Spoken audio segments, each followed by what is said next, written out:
Welcome back to Sometimes Love Isn't Enough, the Parenting Through Challenges podcast. I am your host, Angie Grant, generational healing specialist. And today I want to talk about peer pressure and our kids and the influence that we have over that. I find that in today's society, or even when my kids were younger, I would think about this a lot, that how in the world do we help our kids to make good aligned decisions? Of course, I didn't know then what I know now about human design and the power that that gives us, but it goes so much deeper than that, right? When we think about our kids going along with the crowd, there are elements in our kids' designs that can maybe make that more likely for them. For example, kids who have an open G center are more likely to try to prove their lovability, or our kids who have an open will center are more likely to make decisions to prove their value, try to prove their worth. Or our kids who have an open head and ajna, they're much more likely to succumb to or to be influenced by peer pressure. But as I said, I think that it goes so much deeper than that because our kids aren't living in a bubble. Our kids aren't just their energetic designs living out their design, making decision by decision by decision. Our kids mirror what we do. And when I look at my own life, I look at the lives of the people that I love, I look at the lives of the people that I'm not close to. I see that we have been trained to make decisions with our mind. We as a society, at least here in the States, have been trained that if we're going to make a good decision, we need to figure it out. We need to use our mind to evaluate all of the pros and cons and to come to a conclusion based on what kind of financial impact it will have, what kind of relationship impact it'll have, how it might impact our career or our living situation or something else. And if I'm being honest, I would say all of those things that we're taking into account are really fear-based decisions. When we're making decisions with our mind, we're letting the fear part of our anatomy take over. When we're making a decision about whether or not we have enough money for it, really what we're saying is, I'm afraid that I can't afford it, or I'm afraid if I spend that money, I won't ever earn more, or that I won't be able to replace what I'm taking out of my savings account. It's that fear that we're not supported, fear that there isn't really abundance. Or when we're making decisions based on how we think that other people in our lives might react to it, that too is a fear-based decision. We make decisions because we're afraid if we decide something else that people won't like us, or they won't love us, or they won't value us, or they won't invite us over to their house anymore. Again, a fear-based decision. I think that we as humans make decision after decision after decision out of fear. Sometimes fear of avoiding what we think is going to be worse. Oftentimes fear of repeating the past, or fear that what we've heard could happen will happen. But what I know is that just because something's happened in the past doesn't mean that it's inevitable to happen in the future. It hasn't yet happened. I think that we have the power to create space for the past to repeat itself. I think that as humans, we're really good at that actually, because of this fear. We're afraid that if we, make X decision, that the same thing will happen again and again. I think about how this applies to my relationship with my son. I lived in a constant state of fear in my relationship with him for so many different reasons. But I think the biggest fear was that past behaviors were going to resurface and continue and get bigger and become more dangerous. This is the fear that kept me up at night, that kept my body in a high adrenaline state at all times, morning, noon, and night for years. This fear was ever present and was a guiding factor for all of my decisions, including my decision about how I was going to show up for my son. Even though my mind was saying, he just wants my love. I, I do love him. I need to show up for him. My fear will always win when we let it. When we don't know that, when we don't have that awareness about what's really happening there. And so the fear was taking over. And so I had this fear that his behaviors would continue. And so then I would show up in the moments with my son with that fear, driving the way the words came out of my mouth, driving the way that the way my facial expressions were, the way that my body posture was, the energy that I was putting into the space that we shared. That fear was ever present, and he knew that. So when I think about what I first started talking about today, this idea of really peer pressure proofing our kids, it starts with us learning, one, having that awareness that as humans, most of our decisions are fear-based and we make them with our mind. And that as humans, as mammals, we were not designed to make decisions with our mind. We all, as humans, as mammals, have this inner knowing, this instinct about what's right for us. Some of our knowing is about what's right for our family, what's right for our community, what's right for humanity. But at the core, every human has this ability to know what's right for you. Human design shows us how to tap into that, shows us how to align with that, and how to make decisions that are aligned with you. And then once you've made a decision, of course, use your brilliant mind to figure it out. But my point in saying all of this is that we want our kids to make decisions that are internally aligned. We don't want our kids to make decisions that are based on some external person or theory or idea. We want our kids making decisions that are right for them so that when they're put in a position where, their group of friends is offering them drugs or encouraging them to, go steal a car or to, I don't know, try smoking for the first time, whatever that peer pressure thing is.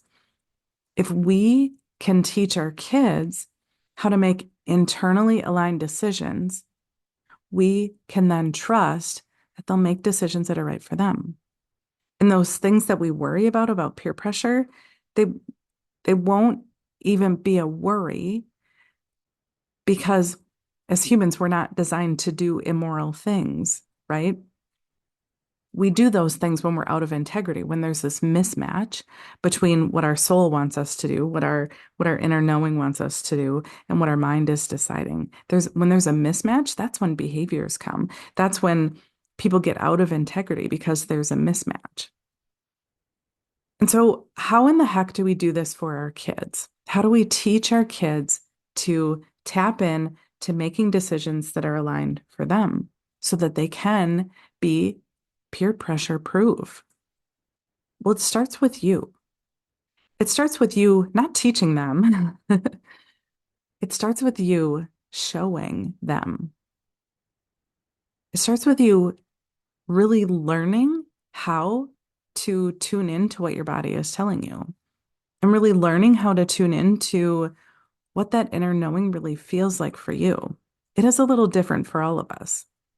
For those of us who are generator types through human design, we have this gut, this sacral response that has a sound to it. It's a bit of a grunt or an uh-huh or uh-uh. And then for non-sacral types or non-generator types, there are different ways of knowing. Some of it is an intuitive knowing, some of it is a sensing or a feeling or, like having, being able to visualize things. There's so many different ways that we know, and the map to that is outlined in our human design chart. I didn't know this about myself a couple of years ago. And I remember before I really started digging into human design, really what prompted this podcast was that, and I know I recorded an episode about this a little while ago, but what prompted me to create this podcast in the first place was that when things were so incredibly hard with my son, there was a part of me that knew that he just needed a hug. But my mind was full of external ideas, full of what the experts were saying, full of what family members and friends and the professionals that I worked with, what all of these people were saying. My mind was full of that, these external decision makers that I allowed into my head unknowingly. And we all do it, right? It's not that anything went wrong with me, but now I know. But when things were so incredibly challenging with my son, I let external forces guide those decisions for me, even though I would have these fleeting moments where my gut would just tell me or drive me, just give him a hug. And then my mind would quickly kick in and say, oh no, that is not what the experts are telling you to do. That will reinforce his behaviors. Now is not the time for a hug. And I, like all other humans, because that intuition is so quick and fleeting. And when we don't follow it, it becomes more quick and fleeting because we're essentially training our body, training our whole system to not notice, to say that, you know what, yeah, thanks, intuition, but you're not important. I know better than you do, which isn't true, right? These experts that are outside of me, yeah, they've done research, they've written books, they've done all of these fabulous things. And none of them were in my home, in my relationship, sharing energy with my son in those moments. None of them were. And the same is true for you. So when you think about how does this apply to your kiddos, I genuinely hope that you seek understanding how to make decisions that are aligned for you. Whether you grab a chart from my website or somebody else's, do what feels comfortable to you. But human design has this beautiful way to show you how to make decisions that are aligned with you. And if you get your chart and you don't know how in the heck to find that, I'm happy to help.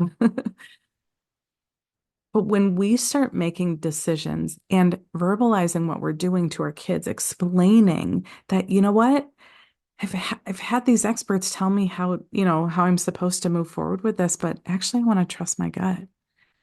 I want to trust my intuition. I was noticing some posts on social media today, and these moms were talking about how they were seeking advice about burnout in the workplace and wondering what to do. And the post was something along the lines of, I'm so burnt out at work. I get there and I'm, frustrated and annoyed and reactive. And then I get home and I just crash on the couch and I can't do anything else. And this mom was saying, I don't know what to do. And people had all kinds of advice about what she should do. But none of the advice, until I hopped on there, but none of the advice encouraged her to really check in with herself. She, like all of us, has been so trained to seek outside advice. And so she has all these fears making her decisions for her, right? This fear of what if I quit my job and the next job pays me less? And what if I can't afford the things? Fear of, I don't know, maybe the overwhelm of starting a new job, the fear of maybe losing friends at your current job, right? Like all these fears, I'm sure, were driving her decision or her. I mean, I would say lack of a decision, but she's making a decision to not make a decision, right? That is her current decision, is to stay in this place of frustration and burnout and overwhelm. And and if she were able to tap into her inner knowing, the decision would be easier. And I'm not saying, right, like your gut says, quit the job, you don't belong there. Something much better is coming along for you. That doesn't mean then that the planning and and figuring out how to put it into action is necessarily easier. If I'm being honest, sometimes the things that our gut tells us to do are terrifying and go against what our mind has been telling us is what we need to do. I know that people stay in miserable relationships for way longer than their gut was telling them to. People stay in jobs for way past the burnout stage, even though their gut had given them so many moments of saying, you don't belong here. And we'll hear it and we ignore it and we stuff it. And then we go back to our mind and convince ourselves we need to stay because nobody else will hire us. I know that's the position that I was in my job, that I was miserable at my job. But I had convinced myself and let other people's thoughts around me convince me that I would never make as much as I was making there and that I wouldn't find a job that I enjoyed because I had moved up to a leadership position and leadership makes more than staff who are working directly with clients. That's what I convinced myself of. And I, as I record this podcast here today, can tell you that that is so incredibly untrue. That every part of my story that I had convinced myself of because of external decision making, none of it was true. But I was so freaking convinced that it was. So here's my challenge for you is one, get your human design chart if you haven't already and dig into it to understand what your decision-making strategy really is and start practicing it. It won't be natural. It won't be easy. It'll be really clunky if you haven't been doing this for a while, but the payoff is exponential. Because when we stay in the space where we're letting our mind and external factors make decisions for us, it continues to create more and more of a friction in our own body. Because your intuition knows what's right for you. And your mind is trying to figure out how to stay out of that fear space by using more fear. It's the weirdest thing, right? But when we're in that decision-making space where there's this huge disconnect between our gut and our mind, it creates stress in our body, which then shows up as physical pain, as getting sick more often, as not being able to heal our body in the way that our body is designed to do. It isn't just about a decision to quit your job or a decision about, maybe selling your house or getting a home equity loan, right? It isn't about the decision per se. It's about that mismatch between your mind and what your gut is telling you or what your intuition is telling you. So that's my challenge. Get your human design chart and understand your decision-making strategy and start putting it into action. And when you do that, talk about it out loud around your kids. Talk to your kids about how you've spent the last few decades making decisions with your mind, and it's time to start listening to your gut. Because when we can show that to our kids and then get their charts too, right? Get your kids' charts and really help them understand and really tap into and take the time to make decisions that are aligned for them. Because right now, obviously I can't speak for you, but I think that I can speak for most of humanity, at least the humanity in my life, in all aspects of life. Most of humanity makes decisions with their mind and then creates their own burnout because we're deciding things that aren't right for us. We're deciding things that don't match with our purpose. They don't match with our energy. They just don't match with us. And then we're left suffering the consequences and then afraid to leave that decision. So let's show our kids, let's break this cycle and show our kids how to do it in a more aligned way for a couple of reasons. One, we see that all around us, fear is driving our kids, it's driving us, it's causing so much chaos and havoc. And we have to do something different. And I firmly believe that starting with us and making more aligned decisions gets us out of that fear space, which puts us in a better space to help support our kids. It puts us in a better space to really start making changes in what's happening in our schools and what's happening with our kids. When we can trust that our kids are more and more bully proof because we've done our job to help our kids tap into their intuition. Oh man, just imagine how much more peaceful it will be to send your kids to school or to their friend's house or off to their first job or out driving on their own. Just imagine how much more peaceful that will be when we can really trust that our kids are making decisions that are aligned for them instead of succumbing to peer pressure, which can be so tricky and scary for us parents. So, I would love to hear your thoughts about this concept, I'd love to hear your questions about how to really step into your decision-making strategy. So reach out when you're ready.